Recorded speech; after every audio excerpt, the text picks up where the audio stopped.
Hello guys, আবার একটা blog video নিয়ে তোমাদের কাছে চলে এলাম। তো আমাকে অনেকে প্রশ্ন করছো যে ভাই তুমি কুমড়ো দিয়ে কেন ভিডিওগুলো করছো। অ্যাকচুয়ালি ভাই আমি এটার উপর ব্যবসা করি, তো আমি এইসব নিয়ে আমার কারবার, তো আমি এই ধরনের ব্লগগুলোই বেশি করি। তবে আজকে আমি ভিডিওটা এই কারণেই করি, তোমাদের কুমড়োর সাথে একটু পরিচয় করিয়ে দিই। আচ্ছা, এই যে কুমড়োটা তোমরা দেখতে পাচ্ছ এখন লোড হয়ে গাড়িতে আছে, এটা হচ্ছে উড়িষ্যা 137, যেটাকে চেন্নাই 137 বলে আমরা পরিচিত, সেই কুমড়োটা। আচ্ছা, এই যে কুমড়োটা দেখছো, আচ্ছা এই কুমড়োটায় 137ই হালকা কাটছাট মাল, এটাকে তোমরা দেখতে পাচ্ছ।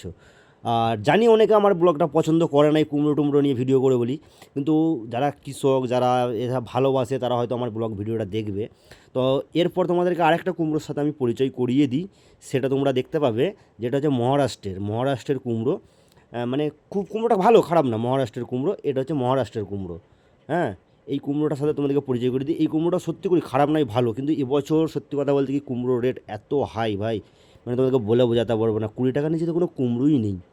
মানে 17-18, ওখানে কিনা পড়ে যাচ্ছে 12-13-14-15, গাড়ি ভাড়া 6-7 টাকা পড়ে যাচ্ছে, এর নিচে কোনো কুমড়োই নেই।